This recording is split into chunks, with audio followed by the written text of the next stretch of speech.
¿Qué tal, estimados amigos de este espacio? María Nuestra Madre, Gaby Alujas y por supuesto también Conócete a ti mismo en la retransmisión por este canal.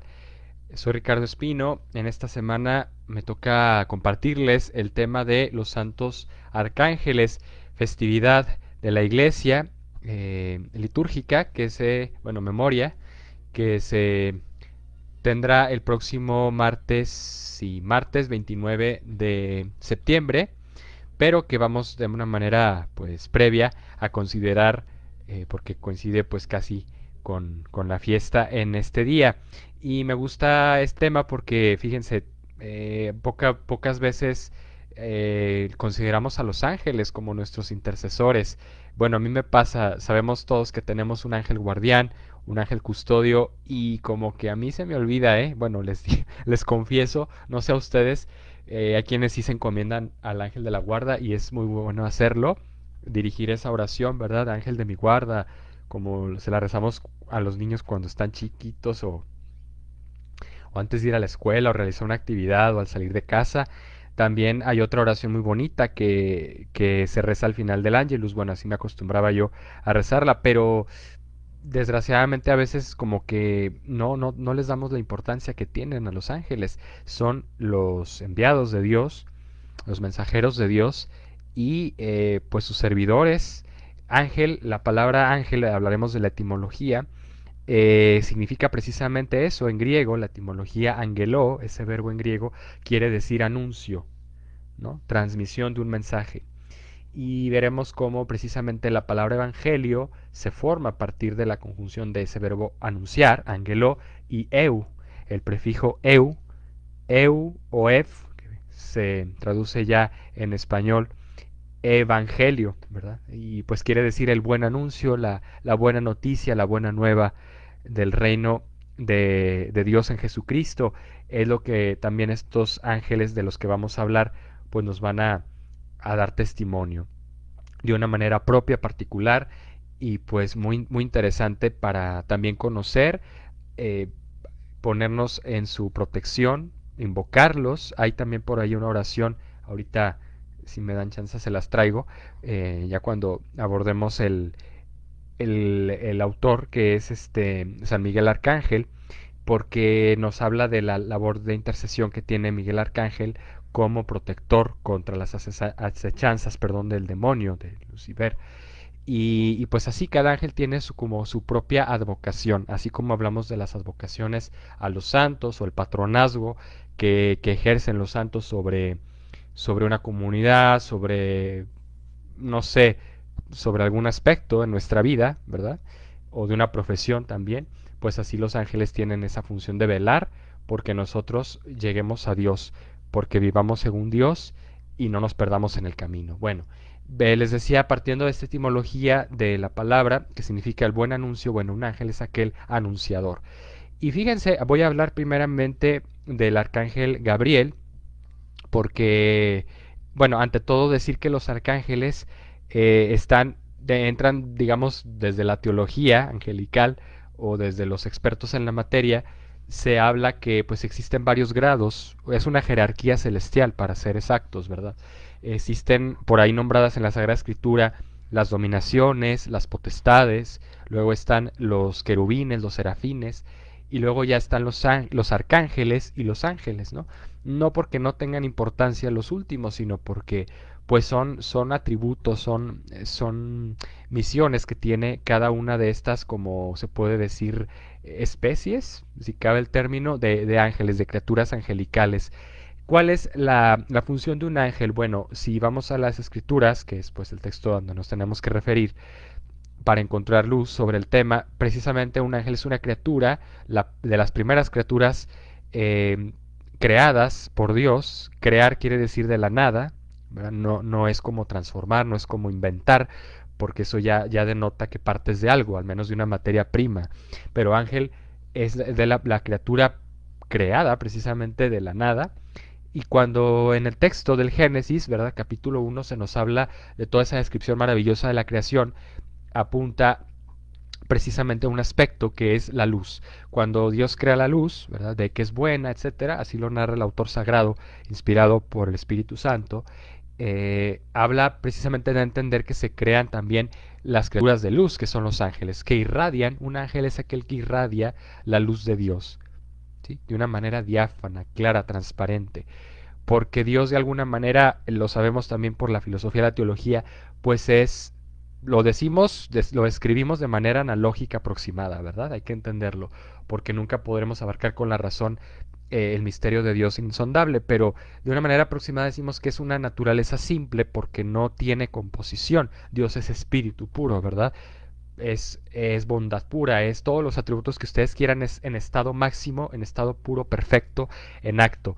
Un ángel no, un ángel tiene una participación de estos atributos y a él le corresponde pues irradiarlos. Y este es el caso de los arcángeles. Bueno, en el grado de la jerarquía que les mencionaba, pues el arcángel, los arcángeles cobran importancia porque aparecen también en diversos pasajes, en diversos momentos de la historia de la salvación. Ahora sí les introduzco al arcángel Gabriel porque me gusta, partiendo de la etimología de la palabra, lo que significa. La palabra Gabriel en hebreo, es un nombre hebreo, pues nos habla de precisamente el envío de un mensaje de Dios. ¿Sí? O sea, Gabriel es aquel que anuncia a Dios.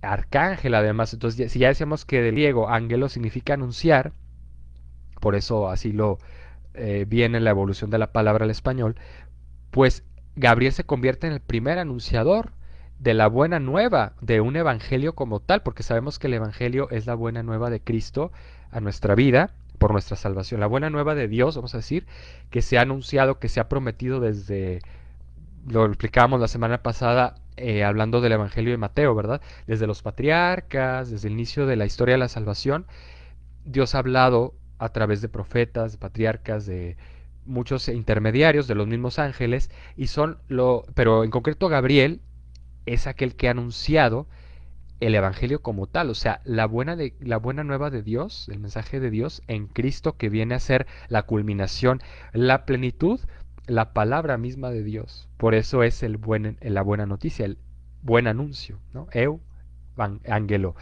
Y diríamos con esto, deduciríamos que Gabriel es por tanto el primer evangelizador que existe, porque los demás han sido, pues los profetas, ya decíamos, del Antiguo Testamento, todo lo que está escrito antes de la venida de Cristo al mundo, pues ha sido preparativo, ha sido preliminar, prólogo a lo que es la historia de la salvación en Cristo, que lo viene a manifestar Dios ya en nuestro espacio, en nuestro tiempo, encarnándose. Y Gabriel tiene la misión de ser aquel que participa este mensaje, esta promesa de Dios que se va a encarnar en la Santísima Virgen María. Lo hace llegando a donde María en Nazaret, así lo relata el evangelista Lucas en el capítulo primero, y fíjense con qué trazos dice, fue enviado por Dios a una ciudad de Galilea llamada Nazaret, el ángel Gabriel, a una virgen desposada, tal, tal, tal, bueno, y habla de la Virgen María, y luego el primer saludo es alégrate llena de gracia. Además de ser Gabriel el primer anunciado, el primer evangelista, ¿por qué? Lo repito, anuncia la buena nueva de Cristo, porque va a decirle a la Virgen que va a ser madre, bueno, que le invita a que responda a esa elección que hizo Dios sobre ella para acoger en su seno al Hijo de Dios encarnado, que se va a encarnar. Entonces es aquel que anuncia a Cristo, primeramente, así de una manera directa, y es por tanto el primer evangelizador, pero además es el primer mariólogo. Yo sé que aquí muchos son seguidores de esta página que es marióloga, nuestra amiga Gaby, ¿verdad? La creadora pues es una marióloga insigne, y pues es el primer mariólogo Gabriel, porque y el primero que reconoce con palabras que están textuales escritas la dignidad de María, la exalta, la reconoce como llena de gracia, el Señor está contigo, alégrate, ¿no?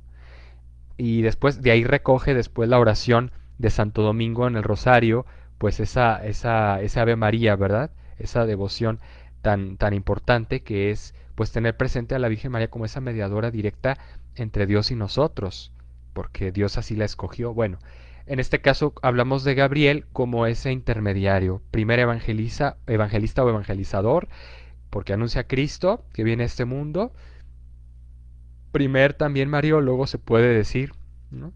Y bueno, con este mensaje viene Gabriel a darnos, a cumplir, digamos, esas esperanzas que tenía el pueblo de Israel, el pueblo elegido, pero de alguna manera implícita o ya presente toda la humanidad en un Salvador, en un Redentor, ¿no?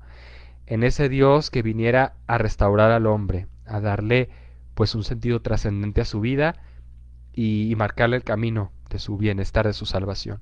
Entonces Gabriel viene a tener un valor histórico también muy importante desde la historia humana, porque si no hubiera tenido esa intervención el ángel, pues María no hubiera conocido, bueno, Dios se hubiera valido de otros medios, ¿verdad? Siempre a Dios no se le escapa nada, pero ciertamente Gabriel viene a convertirse aquí en un protagonista de la historia. ¿Por qué? Porque ya lo dice el texto de la carta a los Hebreos, cuando llegó la plenitud de los tiempos.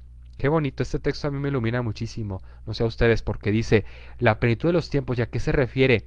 A que el mundo ya estaba de alguna manera preparado, ya a la expectativa por las promesas hechas desde los patriarcas, pero ya había transcurrido un proceso también de conocimiento de la ley de Dios, de los mandamientos, de lo que a Dios le agrada, pero aún así el mundo necesitaba, como que el ejemplo necesitaba una iluminación, una manifestación de Dios en la historia, y fue a través de Jesucristo, y por eso se llega a esa plenitud. También les comparto, visto desde la perspectiva filosófica, este sentido de la plenitud de los tiempos nos habla de cómo también los filósofos, los grandes pensadores, desde Oriente, Confucio, ¿verdad? O después también acá en Europa, en Grecia antigua, los presocráticos, Sócrates, Aristóteles, Platón, ya venían advirtiendo, ya venían preparándose para una manifestación de lo que llamaban ellos la verdad, ¿no? Eh, en esta vida de una manera más gráfica, más clara, que la pudieran reconocer todos los hombres, aceptarla, seguirla, y era una esperanza que ya anhelaban estos que se denominaban también justos, ¿sí? Aunque no fueran de la jurisdicción de Israel, ¿verdad? El pueblo elegido, pero eran también justos porque eran hombres que se dedicaban a enseñar, a educar a otros, que de alguna manera ya vislumbraban ese advenimiento de Cristo. Algo que también se menciona en teología es mucho el concepto semina verbi. Semina quiere decir semilla, verbi, pues del verbo, en este caso de Dios, de Cristo, que es la palabra de Dios, ¿verdad? Que ya estas semillas ya Dios las había arrojado al mundo. En los profetas, en los patriarcas, dentro de Israel, el contexto judío, pero también en otros sectores, en otros contextos paganos, ya a través de estos pensadores encontramos una premonición de lo que va a ser esta plenitud de la salvación en Cristo. Para volver entonces al punto, Gabriel se convierte aquí en un pues mensajero de gran importancia, gran calado.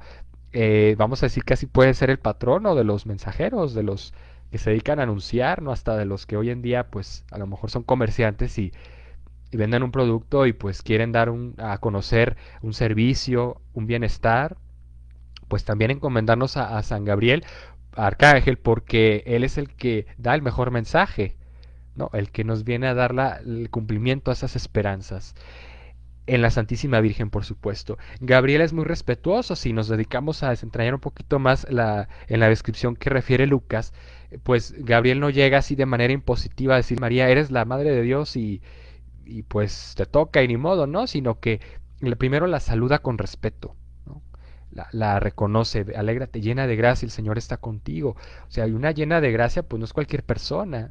No es solamente decir tengo estado de gracia, sino estoy llena de gracia, o sea, soy la totalmente pura, la inmaculada, ¿verdad? Dentro de esas palabras ya está descrito, ya está implícito ese significado de la concepción inmaculada de María. Y Gabriel también viene a plantearle a María el plan de salvación, a decirle, eso es lo que quiere Dios para la humanidad, de ti nacerá eh, pues el Mesías, ¿verdad? A quien llamarán el Altísimo. Y luego le refiere también la situación de su prima Isabel, a María, que pues ya está esperando al precursor, aquel que va a anunciar entre los hombres directamente a Cristo, que es Juan el Bautista. Entonces viene Gabriel como que a confirmar, a, a clarificar, ¿verdad? Todas aquellas promesas que ya se habían hecho en el Antiguo Testamento. Por tanto, díganme si no, estamos de acuerdo en que Gabriel viene a suponer, a constituir ese primer evangelizador. Muy interesante, a pesar de no ser un hijo de Dios, bueno, los ángeles dentro de la teología también se sabe o se considera que los ángeles, pues al no ser criaturas redimidas, porque los redimidos somos los seres humanos, no hemos sido dignificados con esa categoría, se puede decir, de hijos de Dios. Los ángeles son criaturas y no tienen incluso esa dignidad. Fíjense qué fuerte que al ser quizá de una inteligencia más grande, más profunda que la del ser humano, porque los ángeles no son racionales, ellos no tienen que racionalizar las cosas, que pensar, ¿verdad? A través de un proceso eh, de conceptos, de juicios, de... No, ellos tienen inteligencias intuitivas que pueden ver la realidad, la comprenden en su totalidad de una manera directa. Por eso los ángeles tienen esa función de custodiarnos, de ayudarnos, porque van intuyendo, si bien no conocen nuestra alma como solo Dios la conoce, pueden advertir los movimientos que tiene nuestra alma y ayudarnos a comprender, ¿verdad? Por dónde tenemos que caminar, ponernos en el camino a lo mejor hasta medios. Bueno, entonces por eso Dios se vale de un ángel, en este caso Gabriel, para hacerle la noticia, el conocimiento a la noticia a la Santísima Virgen María, de la más grande de todas, que es la salvación en Cristo. Bueno, vamos a hablar ahora de otro arcángel, que es el arcángel Miguel. San Miguel es conocido también en la Sagrada Escritura, en algunos pasajes por ahí en el libro del profeta Daniel aparece este arcángel, tiene una función muy importante, y en el Apocalipsis también se nos relata como el gran Miguel, ¿verdad? El gran eh, defensor, el guardián del cielo, o jefe de las milicias celestial, así se le reconoce también en la tradición cristiana, partiendo de los presupuestos en la cultura judía, en la religión judía. ¿Por qué? Porque desde el inicio de la salvación se sabe por esos textos proféticos de Daniel y luego del Apocalipsis que se fraguó una batalla en el cielo, una batalla espiritual, por supuesto, en términos espirituales, cuando pues los ángeles también saben del plan de salvación de Dios para el mundo, para toda la creación, en específico del hombre, por supuesto, la criatura predilecta, y los ángeles al verse servidores, pues algunos quizá no entendieron el mensaje o no se adecuaron a él, se resistieron precisamente a ese plan de salvación, entre ellos pues Lucifer, que era un ángel pues quizá en la categoría que les mencionaba ahorita de la jerarquía pues era hasta una dominación, era un ángel muy bello, lo sabemos por la teología, pero pues rechaza, le da la espalda a Dios y al sentirse tan perfecto, tan dotado de virtudes, atributos, pues se siente casi como Dios, o más bien igual que Dios, pretende igualarlo, pretende incluso superarlo, y es entonces cuando interviene San Miguel y lo pone en su sitio, ¿verdad? No hay quien como Dios, esto es lo que significa de hecho su nombre en hebreo. Miguel significa quien como Dios. Para todos los que se llamen Miguel, pues enhorabuena, porque pues su nombre habla pues defender el nombre de Dios, el poder de Dios, como no lo hay en el mundo, como no hay en ningún lugar y que es único, ¿no? Es excelso. Entonces Miguel viene aquí a fungir como aquel que dirige el ejército celestial, en un sentido espiritual, ya decíamos, o sea, aquel que nos puede ayudar ya como intercesor a librar esas batallas contra las acechanzas del mal, de la soberbia sobre todo, que es el pecado principal, la raíz de todos los pecados, y de la inclinación al mal que tenemos los hombres, porque esa misma soberbia de Lucifer, de sentirse igual que Dios, de querer él autodeterminar qué era lo que estaba bien o qué estaba mal, por sí mismo, superar, flanquear esos límites de su ser criatura y pues desconocer a Dios, ¿no? Y luego ese mismo mal nos lo inculca a los seres humanos, ¿no? Sabemos el pasaje del Génesis donde dialoga con Eva en el jardín del Edén. Esto pues está narrado de una manera, se entiende, alegórica, ¿verdad? No es que realmente haya sido una manzana la que se comieron y a través del fruto prohibido entró el mal. Es una imagen que ilustra, que representa la codicia, la soberbia de querer poseer, de querer acaparar, ¿verdad? Y ese árbol en el centro del jardín, lo sabemos, significa pues el límite que Dios pone al hombre también, que reconozca su límite de que es criatura, de que su ser, su sustento, ¿verdad? Se la da Dios, Él no se crea a sí mismo, Él no se puede determinar, sí se determina con libertad, pero para el mayor bien, sin embargo no puede decidir qué está bien y qué está mal, o sea, no puede Él poner las reglas en el orden de la creación, y el hombre no lo entiende, el hombre se siente atraído por esa tentación también de Lucifer a superar, a franquear esos límites y pues cae en la trampa. Y luego es aquí donde pues debemos de recurrir a San Miguel porque a través de este primer pecado pues nos viene esa inclinación al mal y la soberbia, el apetito irascible se llama, como esa tendencia, esa pasión del hombre con su razón también a querer eh, pues autoerigirse en Dios, ¿sí? En autoridad suprema, soberana, y entonces es cuando Miguel nos viene a decir, ojo, no hay quien como Dios, ¿no? Date cuenta que eres criatura, ¿sí? Y es aquel que se representa mucho, ¿verdad? En la iconografía cristiana, católica, Miguel como ese ángel que tiene una lanza o que tiene al demonio bien en cintura, bien agarrado, ¿no? O que lo tiene bajo las rejas del infierno, no sé, como sometido o controlado. Esto nos habla de ese poder espiritual de San Miguel y por ahí hay una oración, si me permiten, pues se las voy a compartir, nada más no se vayan porque la tengo por ahí en un libro y me acabo de acordar.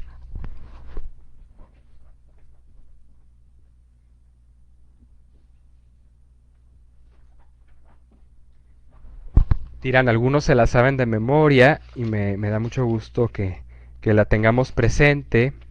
Hay oraciones aquí sobre los enfermos. Bueno, eh, es muy importante, les digo, ¿por qué? Porque San Miguel pues es aquel que nos puede ayudar en ese combate espiritual. De hecho, también hay un libro del combate espiritual que reconoce y en la portada precisamente el libro se suele ilustrar, bueno, en la edición que yo conozco, la figura de San Miguel porque es aquel ejemplo, prototipo de la lucha contra el mal, ¿sí? De aquel que se quiere poner por encima del bien de Dios, dador de todos los bienes, pues es abatido, es puesto como en su lugar por San Miguel Arcángel. Ay, ahorita lo estaba buscando. Bueno, en lo que lo encontramos, porque quizá esta edición no la maneja. Sí, ahorita lo busco bien. Es una oración muy bonita. Dice más o menos, San Miguel, defiéndanos contra las acechanzas del mal, ¿no? Tú, príncipe de la milicia celestial, intercede por nosotros a Dios, líbranos de esta tentación. Algo así más o menos resume la oración. Y bueno, esta es la labor, la misión que tiene en la historia de la salvación San Miguel Arcángel. También en el libro del profeta Daniel les decía, ya mencioné lo del Apocalipsis, eh, se refiere a la figura de Miguel como un protector, ¿no? Y habla aquí Daniel en sus pasajes de su libro de lo que a él le tocó vivir en el destierro del pueblo de Israel en Babilonia, en esa ciudad que representa también pues dentro de la terminología eh, católica, pues la ciudad del mal, del vicio, del pecado, de la corrupción, ¿no? Así como en su momento fueron Sodoma y Gomorra, pues así Babilonia, ciudad pagana, que de alguna manera Dios la viene a rescatar a los elegidos, aquellos que lo reconozcan a Él y llevarlos bueno, al seno de los justos, ¿verdad? Donde aguardarán la venida de Cristo del Salvador. Y aquí también Miguel aparece nuevamente como un defensor del bien. Bueno, ahora vamos a considerar la figura del tercer arcángel, no menos importante, que es San Rafael. San Rafael se le atribuye, en la tradición cristiana también, la labor de intercesión o la misión propia de ser aquel que cura, que sana. Tiene ese atributo, ¿no? O esa característica, porque le viene dado a partir de un libro también bíblico, donde se nos relata la historia de Tobías. En el libro de Tobías, para ser más explícitos, en el capítulo 11, aquí lo tengo, se nos habla de la figura y el papel que desempeña este arcángel. Les voy a leer un pedacito porque a lo mejor es quizá no tan conocida esta historia. Dice, acabados los días de la boda, llamó Tobit a su hijo Tobías y le dijo, hijo, ya es tiempo de pagar el salario al hombre que te acompañó. Y aquí se va a revelar que un hombre que supuestamente los estuvo ayudando tanto a Tobías como a su esposa durante cierto tiempo, ¿verdad? Los estuvo acompañando, consolando y animando, pues es finalmente el arcángel Gabriel. Dice, le añadirás una gratificación, le darás como una recompensa. Respondió Tobías, padre, ¿qué salario puedo darle? Aun entregándole la mitad de la hacienda que traje contigo, no salgo perdiendo, ¿sí? Él me ha guiado incólume, dice, o sea, incondicionalmente. Ha cuidado de mi mujer, me ha traído el dinero y te ha curado a ti. ¿Qué salario voy a darle? Y le dijo Tobit, hijo, bien merece que tome la mitad de cuanto trajo. Tomó pues Tobías, lo tomó así y dijo, toma como salario la mitad de cuanto has traído y vete en paz. Entonces Rafael llevó aparte a los dos y les dijo, bendecid a Dios y proclamad ante todos los vivientes los bienes que os ha concedido, para bendecir y cantar su nombre. Manifestad a todos los hombres las acciones de Dios dignas de honra, y no seáis remisos en confesarle. Bueno es mantener oculto el secreto del rey, y también bueno proclamar y publicar las obras gloriosas de Dios. Practicar el bien y no tropecéis con el mal. Entonces Él les viene a dar unas recomendaciones finales. San Rafael, ya más adelante, me adelanto, dice, yo soy Rafael, uno de los 7 ángeles que están siempre presentes y tienen entrada a la gloria del Señor, o sea que gozan de la visión beatífica, es eso a lo que se refiere. Los ángeles, al ser criaturas espirituales, netamente espirituales, no corpóreas, no materiales, no finitas, tienen esa posesión ya en plena de la gloria, de la visión beatífica. Ojo, nosotros los hombres, aún trascendiendo esta vida material con la muerte y nuestro juicio personal, ¿verdad? Que viene inmediatamente en la muerte de cada quien, estamos en un estado de espera. Ojo, es un estado, una antesala del cielo. Ya descansamos en paz porque ya tenemos en prenda la vida en Dios, ¿sí? Ya tenemos de alguna manera participada esa vida, pero es como cuando vamos a un lugar, a un salón y estamos en la antesala de donde es la fiesta. ¿No? Ya sabemos que ahí está la fiesta y ya estamos dentro, ya somos admitidos, pero todavía nos estamos preparando, todavía estamos aguardando que la venida definitiva de Jesús, que va a venir el día del juicio a ahora sí separar el trigo de la cizaña, ¿verdad? A poner, a darles a los buenos la recompensa que merecen, a todos los justos, difuntos, no difuntos vivos todavía, y a los que hicieron el mal, pues por sus propios méritos, por su propio peso, van a caer, ¿verdad? Al lugar de castigo. No es un lugar, sino un estado del alma, ¿no? Una dimensión muy diferente a lo material, espacio-temporal. Pero bueno, ¿de qué nos habla esto? Que los ángeles entonces tienen ya esa posesión total de Dios, ellos lo contemplan, ellos están en su presencia, porque en su naturaleza espiritual no necesitan un cuerpo glorioso resucitado como el que nosotros obtendremos tras el juicio final, tras la resurrección definitiva. Los santos, los que están en el cielo, a excepción de la Santísima Virgen María, están todavía aguardando esa venida. Dice una parte de la liturgia del misal romano, la plegaria eucarística 2, en latín es muy bonito porque ya la traducción en español a veces se queda corta, no llega como que a lo profundo del significado. Dice una expresión que es, al final cuando se hace antes de la doxología, cuando Cristo va a decir por Cristo con él, cuando el sacerdote, perdón, va a decir por Cristo con él y en él, etcétera, es la doxología, dice antes la plegaria eucarística en latín, hablando de los santos, ya ven que se invoca a los santos, la intercesión de ellos, y se dice a todos aquellos que vienen en tu amistad a través de los tiempos, ¿verdad? Merezcamos por tu Hijo Jesucristo, compartir la vida eterna, etcétera. En latín dice, spectantes beatam spem adventum salvatoris nostri Jesu Christi. Aquellos que vivieron en tu amistad a través de los siglos, y dice en latín textualmente, y que están expectantes de la gloriosa venida, de la gloriosa beatitud plena en tu reino. O sea que ya de alguna manera lo lograron, ya son triunfadores, son la Jerusalén celeste, pero todavía están como en la antesala, ¿sí? Porque su misión es beneficiar a este mundo con su intercesión. Por eso es importante acogernos a su intercesión, ¿verdad?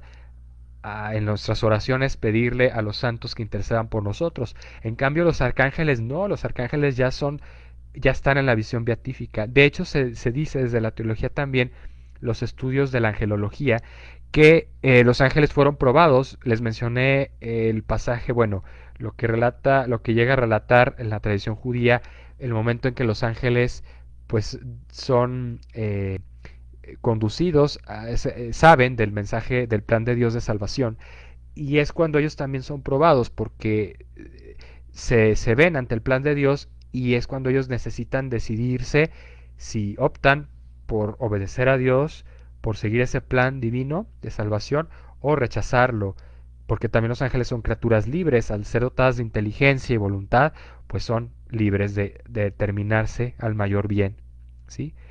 En este caso elegir al bien supremo que es Dios, dador de todos los bienes. Y es aquí cuando los ángeles también tuvieron su prueba de fuego, ¿verdad? Porque tuvieron que pasar por una decisión, un trance donde optó por servir a Dios o rechazo. Y esas palabras duras que refieren en boca de Luzbel, el ángel caído, es non serviam, no serviré. Y es muy triste porque pues le da la espalda a Dios, se prefiere a sí mismo, se quiere dar culto absoluto a sí mismo, entronar y no darle el beneplácito a Dios. Entonces los ángeles ya tienen esta plena visión, como lo dice en sus mismas palabras, cuando platica con Tobías y su esposa, San Rafael, ¿verdad? Dice, ya están estos ángeles en la gloria del Señor. Al final del capítulo 12 del libro de Tobías, estoy leyendo literalmente el versículo 15, por si les interesa volver al texto, continúa diciendo, se turbaron ambos y cayeron sobre sus rostros llenos de terror. Él les dijo, no temáis, la paz esté con ustedes, bendecida a Dios por siempre. ¿Sí? Si he estado con vosotros no ha sido por pura benevolencia mía hacia vosotros, sino por voluntad de Dios. Pero ¿qué pasa? Que no es solamente decisión del ángel.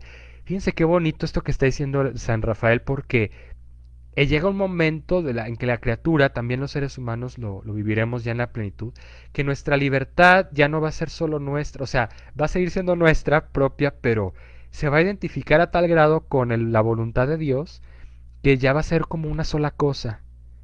¿Sí? Ya no van a ser dos identidades distintas porque ya vamos a poseer en Dios en plenitud, vamos a estar y vivir en Él, como lo hacen los ángeles. Entonces dice él, no es solamente una cuestión mía de que yo quiera ayudarlos, porque sé que es mi misión, porque lo quiero hacer, sino porque es la voluntad de Dios y yo vivo compenetrado con la voluntad de Dios. Oh, pues que lo pudiéramos decir nosotros así sería grandioso, pero solamente en este caso un ángel que ya decimos es la criatura perfecta, lo tiene en estado puro, en estado pleno, en acto, como dirían desde la filosofía, los aristotélicos o los realistas, en acto puro, es decir, sin una potencia todavía que espere, como que aguarde algo, que algo le falte o que necesite llegar hasta el límite, ¿no? Ya lo tiene en estado perfecto. Bueno, vamos a considerar, después de haber hablado de las misiones de cada uno de estos ángeles, no tengo la oración, les voy a pedir una disculpa porque no viene en esta edición del libro, lo lamento, pero por ahí la pueden ustedes encontrar en internet. Yo también la voy a buscar para rezarla, me comprometo. De decirles que, bueno, sobre los ángeles tenemos a lo mejor no tantas referencias como nos gustaría, pero al igual que con la Santísima Virgen María, son criaturas que ya trascendieron, ya lograron esa plenitud en su naturaleza, esa perfección, y que nos pueden ayudar precisamente a tener esa esperanza y a vivir cada día de nuestra vida, cada cosa que hagamos, con ese sentido de vivir en comunión con Dios, ¿no? De estar ya en su presencia de manera participada, aún no total, pero ya anticipada, ¿sí? Porque ellos ya lo lograron, ellos ya viven en Dios, ya tienen perfectamente conocimiento de Dios, lo gozan, lo viven en su naturaleza, en este caso espiritual, ¿verdad? Ellos no tienen sentido, no tienen cuerpo, pero pues a nivel espiritual, la dimensión espiritual es perfecta su participación de Dios. Que nos ayuden de veras a nosotros ir cada día participando más de la gracia de Dios, de los dones de Dios que nos da desde nuestros seres queridos, nuestra familia. Esto es lo que viene Rafael sobre todo a decirles a Tobías y a su esposa, que se amen, que se ayuden, que a través de las dificultades pues no se amedrenten o no se cansen de trabajar, de luchar por su matrimonio. En este caso, ese texto de Tobías es muy bonito. O también lo que nos dice Gabriel, ¿verdad? Darle esperanza a María, darle esperanza a los pastores. Seguramente Gabriel estuvo con ese séquito de ángeles, ese coro celestial, dándoles esa noticia a los pastores en Belén que había nacido el Salvador. Ellos lo vieron y se llenaron de alegría y fueron presurosos, perdón, con presteza a Belén a adorar al niño.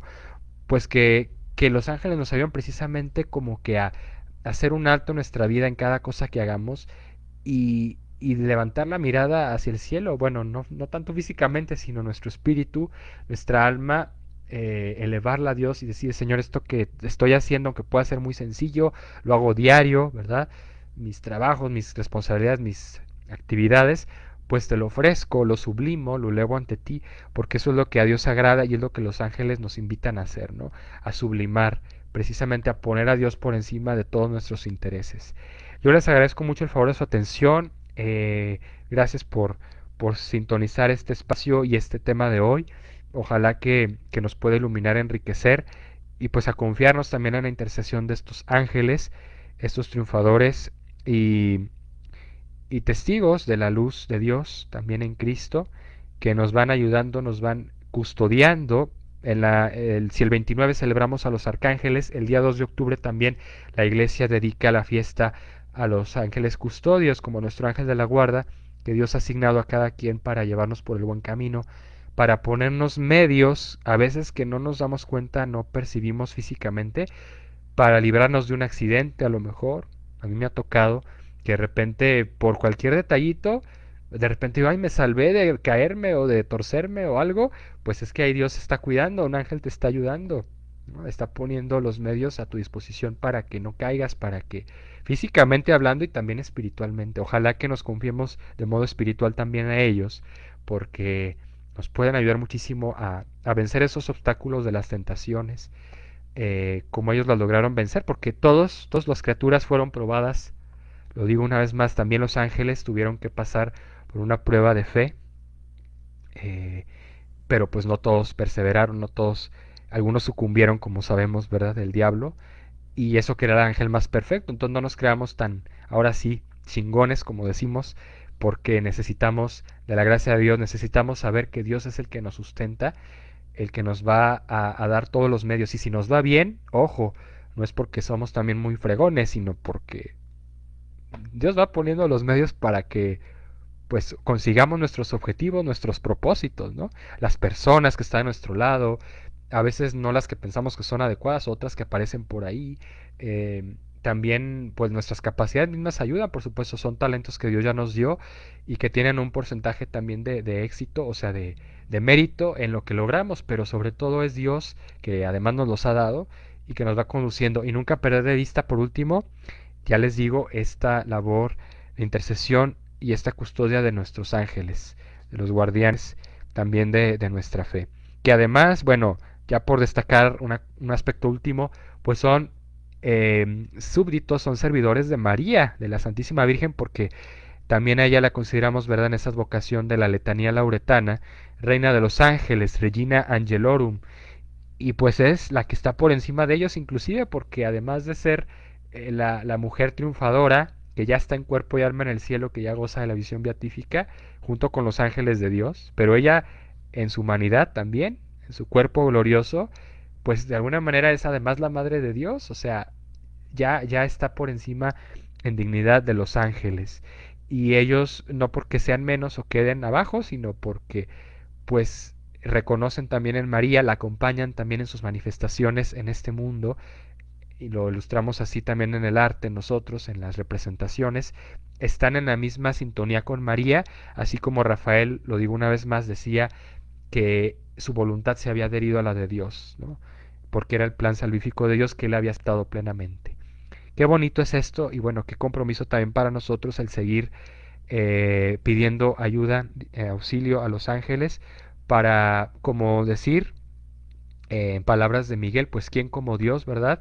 En mi vida lo más importante es Dios, nada antes o primero que Él, ¿verdad? Siempre Él ante todo. Y como Gabriel decir, bueno, pues ser los portavoces, ser los comunicadores de la buena nueva de Dios en nuestra vida, llevar